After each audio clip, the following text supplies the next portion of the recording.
बिस्मिल्लाहिर्रहमानिर्रहीम। स्टूडेंट्स, आज हम चैप्टर नंबर 9, ठीक है, चैप्टर 9 क्लास 10th, ठीक है, आज हम पढ़ने वाले हैं क्लास 10th, ठीक है। और टॉपिक जो आज हमारा टॉपिक है बेटा, वो आपको पता है, आज चैप्टर नंबर 9 स्टार्ट करने वाले हैं। तो टॉपिक का जो नाम होगा बेटा वो इजी, ठीक है। कौन सा नाम है इसका? Chemical equilibrium. The name of the chapter is chemical equilibrium. Easy सा चैप्टर है, बहुत आसान सा चैप्टर है और छोटा सा चैप्टर है, ठीक है। इक्विलिब्रियम, ये चैप्टर का नेम, ठीक है। इस चैप्टर को स्टार्ट करने से पहले बेटा मैं आपको दो तीन चीजें बता दूं, ठीक है, जो कि बहुत जरूरी है। इस टॉपिक से भी आपको भी पता चलेगा, ठीक है, और हम इसको डिस्कस भी करेंगे थोड़ा सा, ठीक है। केमिकल इक्विलिब्रियम में बेटा एक चीज याद रखना, ठीक है, वो क्या है? ठीक है, वो ये है बेटा कि इस चैप्टर में हमने कुछ जो बेसिक्स है ना वो पढ़ने हैं, ठीक है। वो बेसिक्स कौन कौन से है बेटा, मैं आपको थोड़ा सा रिवाइज करवा देता हूँ, ठीक है। एक तो बेटा आपको पता होना चाहिए केमिकल इक्विलिब्रियम का या रिवर्सिबल रिएक्शन का। देखो, इक्विलिब्रियम का जो लफ्ज है ना, ये इक्विलिब्रियम, इसका मतलब होता है यानी बैलेंस, जिसको कहते हैं ना बैलेंस, ठीक है। बैलेंस हो या इसको आप इक्वल भी कह सकते हैं, ठीक है, यानी इक्विलिब्रियम में है, ठीक है। तो बेसिक इसमें यह है कि आपने सबसे पहले इसके अंदर जो रिएक्शन करना है ना, उसका रिवर्सिबल रिएक्शन समझना है। रिवर्सिबल रिएक्शन समझना है कि व्हाट इज रिवर्सिबल रिएक्शन। एक जनरल रिएक्शन मैं आपको बताता हूँ, जनरल रिएक्शन, फिर आपको समझ आ जाएगा। जनरल रिएक्शन का मतलब ये होता है कि हम एक जनरल रिएक्शन, फर्स्ट करो, हम कहते हैं कि A plus B goes to form, क्या बनता है? Goes to form C plus D. अब इस रिएक्शन में आप ये देखें कि ये जो दो आपको नजर आ रहे हैं, कौन कौन से बेटा? ये जो आपको दो नजर आ रहे हैं, यानी ये दो, ठीक है, दीज आर द रिएक्टेंट। तो हम लेफ्ट साइड पर जब होते हैं वो क्या होते हैं? रिएक्टेंट होते हैं, ठीक है बेटा। और जो राइट साइड पे जो होते हैं that are called product. Arrow के राइट साइड पे जो होंगे that will be called product. अब रिएक्टेंट और प्रोडक्ट के दरमियान में जो है ना ये एरो होता है, जिसे कॉल्ड एरो, ठीक है। और ये एरो जो होता है ये क्या बताता है आपको? It shows the direction. It shows the direction. Direction का मतलब क्या होता है कि बेटा ये लेफ्ट साइड से राइट साइड में जा रहा है या राइट साइड से लेफ्ट साइड में जा रहा है, ठीक है। यानी ये बता रहा है कि रिएक्टेंट आपस में रिएक्ट करके प्रोडक्ट बना रहे हैं या प्रोडक्ट आपस में रिएक्ट करके क्या बना रहे हैं। अब ये जो एरो है, ठीक है बेटा, इसकी ये बेसिकली तो हम टू टाइप्स ही पढ़ेंगे यहाँ पे। टू, वैसे तो काफी टाइप्स है लेकिन हम टू टाइप्स ही पढ़ेंगे। पहला टाइप जो है ना वो क्या होगा? वो सिंगल एयर हेडेड जो होता है, जिस तरह आप लोग ऐसे एक सिंपल एयर ये ले लो, ठीक है। तो ये इसकी टेल है बेटा, दिस इज कॉल्ड टेल और दिस इज कॉल्ड हेड, ठीक है। अब जहां जहां से इसकी टेल होगी वहां से रिएक्शन स्टार्ट होगा। टेल से रिएक्शन स्टार्ट होता है बेटा, ठीक है, और हेड पे क्या होता है? कंप्लीट होता है, ठीक है। ये भी याद रखना, ये तो हमने सिंपल पढ़ा है। लेकिन अगर किस तरह रिएक्शन होता है, जैसे अभी मैं आपको बता रहा हूँ, ठीक है, जैसे ये देखिए, अगर रिएक्शन ऐसे होता है कि ए, फर्स्ट करो मैं कहता हूँ ए प्लस बी, ठीक है, एक रिएक्शन है और मैं कहता हूँ सी प्लस डी। तो बेटा यहाँ से रिएक्टेंट आपस में रिएक्ट करके इन्होंने क्या बना दिया? प्रोडक्ट बना दिया। लेकिन अगर ये रिएक्शन ए प्लस बी ऐसे हो, ठीक है, तो हम ये कहते हैं कि अब सी प्लस डी ने आपस में रिएक्ट करके क्या बना दिया? ए प्लस बी, ठीक है। लेकिन अगर ये रिएक्शन ऐसा हो, ए प्लस बी ऐसे हो, ठीक है, तो अब हम ये कह रहे हैं कि यहां से यहां भी ये जा सकता है, ठीक है, यहां से, यानी यहां से यहां भी ये जा रहा है और एट द सेम टाइम यहां से ये। इस रिएक्शन को कहते हैं फॉरवर्ड रिएक्शन। इसको कहते हैं फॉरवर्ड रिएक्शन, ठीक है बेटा, this is called forward reaction. और ये वाला जो रिएक्शन है, ठीक है, ये रिएक्शन जो अभी हमने एरो दी है, ये रिवर्स रिएक्शन है या रिवर्स बैकवर्ड रिएक्शन है। रिवर्स रिएक्शन है या बैकवर्ड रिएक्शन है। और ये जो रिएक्शन है, जो थर्ड वन, इसको नंबर 1 कह देते हैं, इसको नंबर 2 कह देते हैं और इसको नंबर 3 कह देते हैं। जो नंबर 3 है that is called reversible reaction. Reversible reaction. ये कौन सा रिएक्शन होता है? Which proceed in both the direction, यानी इधर से उधर भी जा रहा है और यहां से यहाँ। तो ये जो चैप्टर हम पढ़ने वाले हैं बेटा, इस चैप्टर के अंदर हमने रिवर्सिबल रिएक्शन को डिस्कस करना है। We are going to discuss reversible reaction, ठीक है, रिवर्सिबल रिएक्शन। अब रिवर्सिबल रिएक्शन इजी रिएक्शन होते हैं बेटा। ये क्या होता है, पहले तो एक चीज समझ लेना कि जो सिंपल, आप ये एक और चीज भी समझ लें, ठीक है, कि रिएक्शंस जो होते हैं बेटा, रिएक्शंस, ठीक है, अगर हम रिएक्शंस की बात करें बेटा, इसकी टू टाइप्स होती है। बस सिंपल पहले तो ये समझ ले, there are two types of, काफी टाइप्स होती है, लेकिन टू टाइप्स कौन कौन सी है? एक होता है कंप्लीट रिएक्शन, ठीक है, कंप्लीट रिएक्शन। जो कंप्लीट रिएक्शन होता है वो एक टाइप है। सेकंड वाला होता है इनकम्प्लीट रिएक्शन, ठीक है, इनकम्प्लीट रिएक्शन। कंप्लीट रिएक्शन को हम सिंगल एरो से रिप्रेजेंट करते हैं, ऐसे, ठीक है बेटा, ऐसे, यानी इस रिएक्शन को हम ऐसे रिप्रेजेंट करेंगे, ठीक है बेटा। और इसको कैसे रिप्रेजेंट करेंगे? इस रिएक्शन को हम डबल एरो से रिप्रेजेंट करते हैं, ठीक है, क्योंकि इनकम्प्लीट को हम रिवर्सिबल भी कह सकते हैं। हम कह सकते हैं कि it is a reversible reaction, ठीक है। और रिवर्सिबल रिएक्शन की एक बड़ी क्वालिटी बताऊं क्या होती है बेटा? It never goes to completion. ये भी बताया था। रिवर्सिबल रिएक्शन की क्वालिटी बेटा क्या होती है कि it never goes to completion, It never goes to ठीक है, it never goes to completion. मैं उठ जाओ बेटा, अब बेड से तो क्लासे नहीं ली जाती ना बेटा। ये देखो ऐसे केमिस्ट्री पढ़ी जाती है, सुभान अल्लाह। ठीक है बेटा, तो कंप्लीट रिएक्शन और इनकम्प्लीट में ये फर्क हमने देख लिया। अब हम ये समझ लेते हैं कि बेटा रिवर्सिबल रिएक्शन की, जो हम रिवर्सिबल की को अगर हम जनरल एक रिएक्शन में रिप्रेजेंट करें तो कैसे होगा बेटा। तो क्योंकि इस चैप्टर का नाम केमिकल इक्विलिब्रियम है ना, तो बेटा याद रखना, इसको हम पहले डेफिनेशन पढ़ लेते हैं, ठीक है। तो जब पहले हम रिवर्सिबल रिएक्शन की डेफिनेशन पढ़ लेते हैं। Reversible reaction, the definition is easy, ठीक है। व्हाट इज रिवर्सिबल रिएक्शन बेटा देख ले। इसकी डेफिनेशन ये होगी, अ रिएक्शन, ऐसा रिएक्शन which proceeds जो which proceeds in both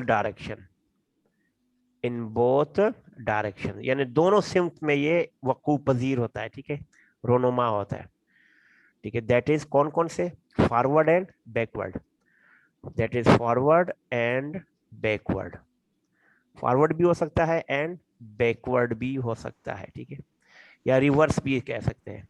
direction, forward direction and backward direction, यानी आगे भी हो सकता है और डबल भी हो सकता है।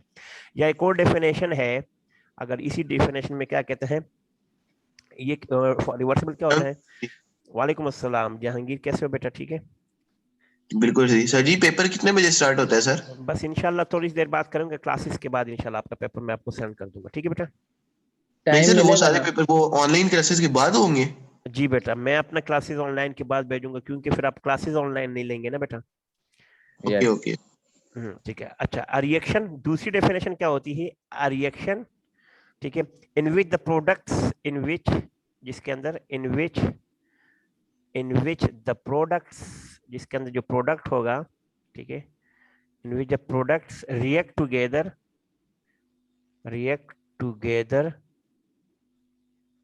To form original reactant. जो ओरिजिनल रिएक्टेंट होता है उसको हम दोबारा बना रहे हैं। Original reactant is called reversible reaction, ठीक है। इस एरो का मतलब क्या होता है? ये जो मैंने था, इसका मतलब ये है, ये डैश का मतलब ये होता है, ठीक है। तो ये तो हो गई डेफिनेशन। चलो इसके बारे में एक नोट भी पढ़ लेते हैं। नोट क्या होता है बेटा, इस नोट को भी देख लेते हैं बेटा। नोट ये है, ठीक है, इसको मैं थोड़ा सा रेड से लिख लेता हूँ ताकि, अच्छा नोट क्या है बेटा? नोट ये है कि these reactions never go to completion, never go to completion, ये कभी कंप्लीट होते ही नहीं, रिवर्सिबल रिएक्शन कभी भी कंप्लीट नहीं होते। तो ये बात है, these reactions never sorry, these reaction never go to completion, ये कभी रिएक्शन कंप्लीट ही नहीं होते। चले अब एग्जांपल पढ़ लेते हैं। देखो एग्जांपल के बारे में बात करेंगे, पता चलेगा कि वाकई होते या नहीं होते। जैसे एग्जांपल मैं आपको बताता हूँ, देखो या एक और बात भी देख ले इसके बारे में, एक और बात, बल्कि इसमें से एक और बात भी मैं कह देता हूँ। चले ये दूसरी बात ये है ना, ये पॉइंट नंबर 1 है। इसका दूसरा पॉइंट ये है कि it is represented by double arrow head, it is represented by double arrow head, ठीक है, हेड एरो, एरो की स्पेलिंग ही कहाँ, अच्छा एरो, ठीक है, ये डबल एरो हेड से रिप्रेजेंट करते हैं, ठीक है। एग्जांपल मैं आपको बता देता हूँ कौन कौन से इसके एग्जांपल है। नंबर 1 देखिए बेटा, सबसे पहले तो एग्जांपल नंबर 1 हम ये पढ़ लेते हैं कि सल्फर डाइऑक्साइड है SO2, जब ये रिएक्ट करता है ऑक्सीजन के साथ, ठीक है बेटा, तो ये हमने क्या कर लिया, डबल एरो दे दिया। प्रोडक्ट में क्या बन गया, SO3। बैलेंस करने के लिए यहाँ 3 है, यहाँ 2 है, तो अगर मैं यहाँ से 2 से मल्टीप्लाई करूँ और इसको भी 2 से मल्टीप्लाई करूँ तो 2 2 4 5 6 2 3 6, ये बैलेंस हो गया। अब आपने इसके अंदर क्या क्या चीजें ऐड करनी है बेटा, सबसे पहले तो आपने यहाँ पे V2O5 जिसको वेनेडियम पेंटॉक्साइड कहते हैं वो ऐड कर दिया, ठीक है। 450 टेम्परेचर ऐड कर दिया, ठीक है, इस टेम्परेचर पे होगा, और 200 एटमॉस्फेरिक प्रेशर है। तो ये 3 चीजें हैं ऐसी है, ये इस रिएक्शन को कंप्लीट करती है, ठीक है। अब ये रिवर्सेबल है, इसका नाम सल्फर डाइऑक्साइड है, दिस इज कॉल्ड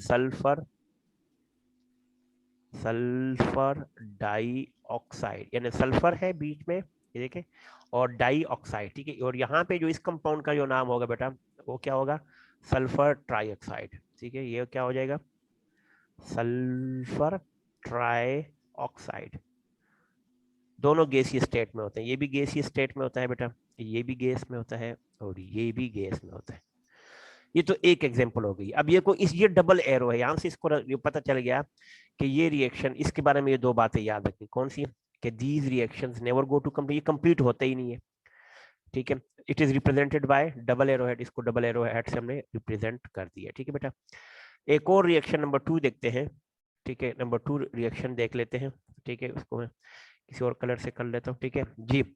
जैसे अमोनिया है N2, आपको पता है N2 + H2, ठीक है, goes to form NH3 ammonia, this is reaction number 2।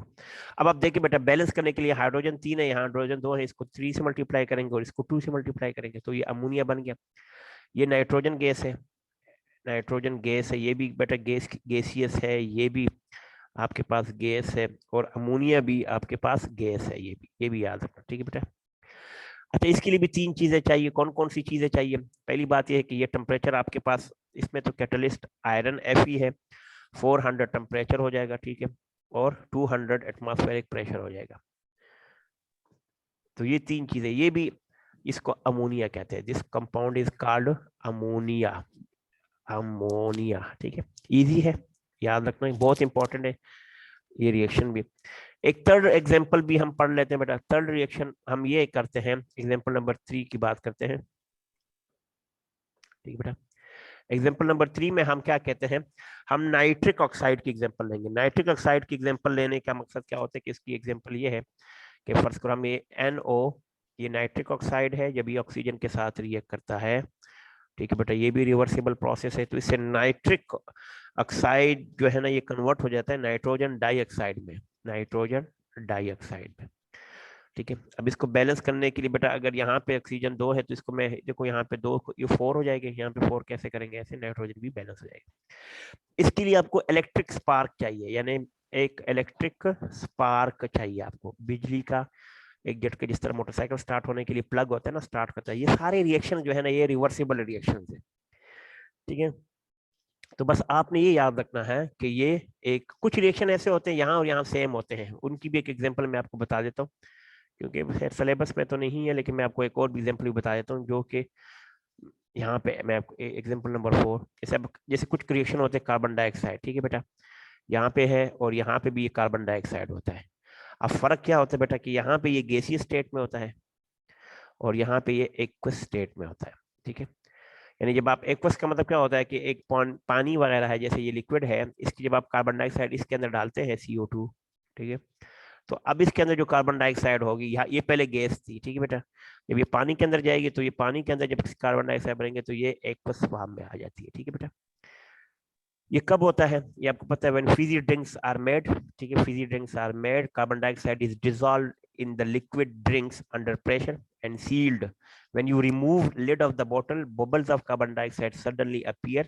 When you put the lid back on the bottle, the bubble stops. This is due to the following reaction. ये जो है ना, मसलन आपने ड्यू की बोतल ली, ठीक है बेटा, ये ड्यू की बोतल है, 7 अप की है, जो भी है, ठीक है, ये बोतल ली, इसके अंदर आप जैसे ढक्कन खोलते हो इसमें से बबल निकलता है ऐसे, ठीक है, ठीक है, ठीक है, ये क्या होता है, ये कहते हैं प्रेशर में, ये कार्बन डाइऑक्साइड प्रेशर में इससे डाली जाती है, बहुत प्रेशर से इसमें डाली जाती है, ठीक है, जिसकी वजह से जैसे ही जब आप ढक्कन खोलते हैं तो ये बबल्स निकल, जैसे आप ढक्कन दोबारा रखते हैं ये बंद हो जाते हैं, ठीक है।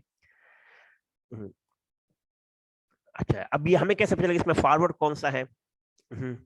जब हम जब ये ओपन करते हैं ना बेटा, ओपन करते हैं तो फॉरवर्ड रिएक्शन होता है, ओपन में फॉरवर्ड होता है, ठीक है, ओपन में फॉरवर्ड होती है।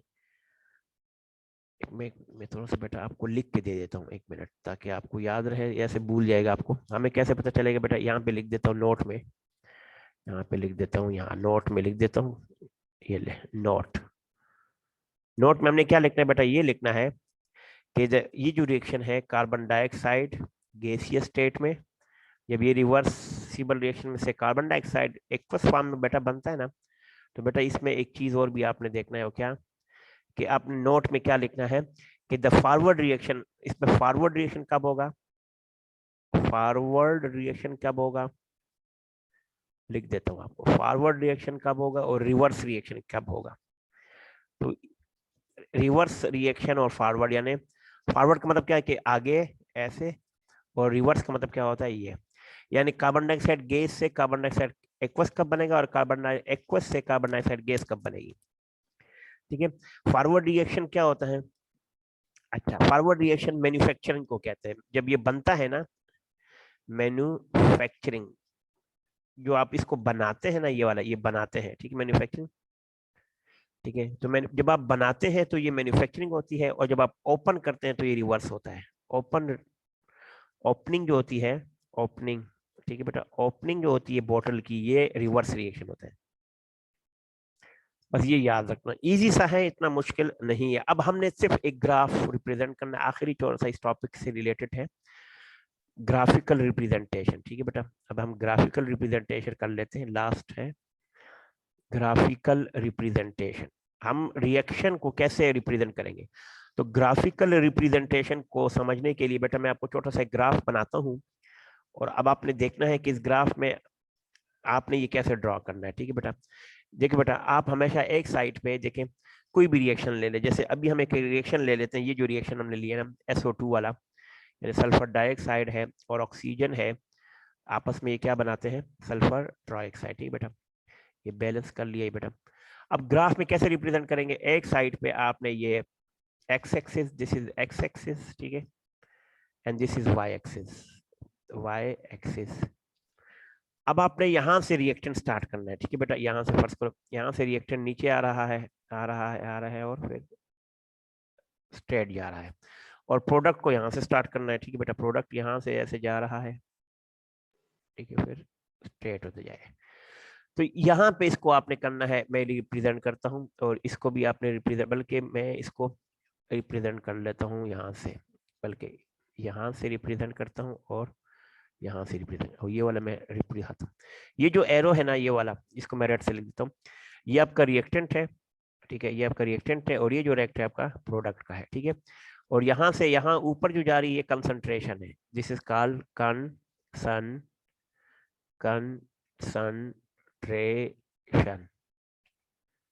ठीक है, ये कंसंट्रेशन नीचे से ऊपर जा रही है, इसको मैंने कोई अजीब सा ही नहीं लिख दिया यार, मैं ऐसे करता हूँ, कंसंट्रेशन को कट्टा ही लिखता हूँ, कंसंट्रेशन,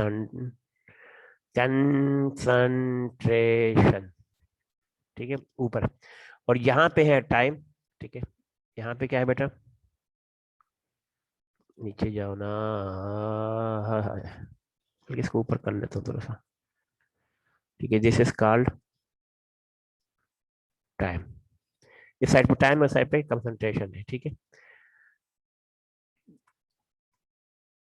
यार एक तो डायग्राम ही मेरी कोई अजीब सी बन गई है।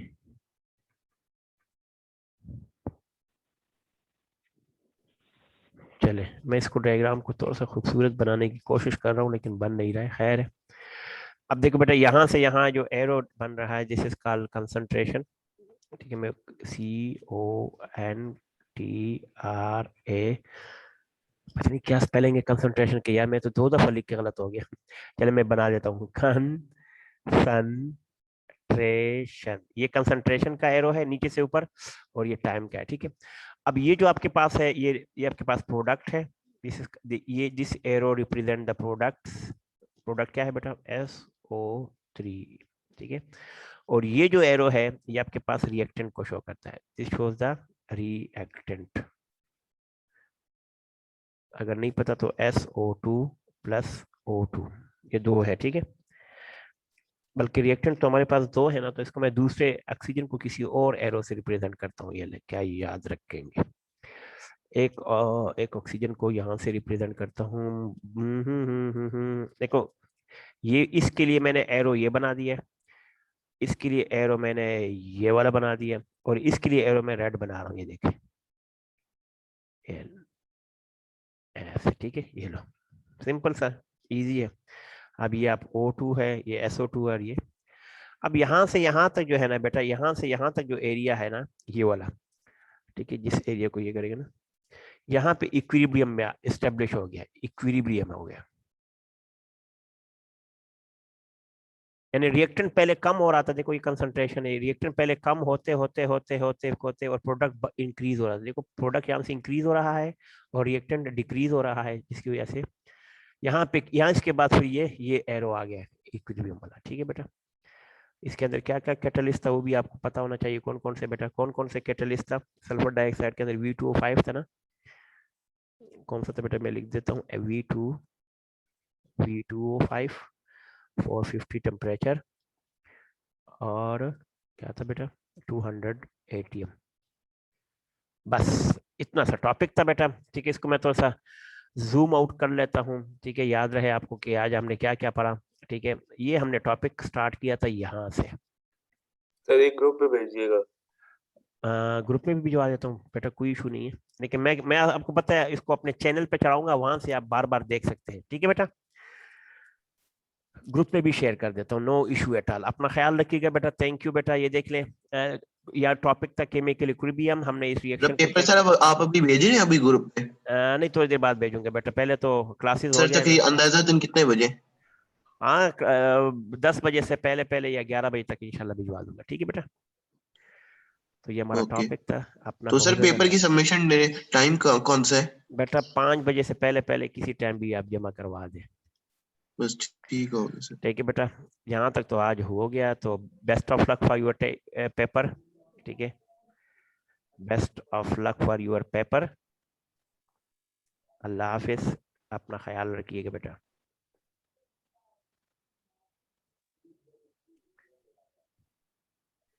अल्लाह हाफिज़ सर। अल्लाह हाफिज बेटा।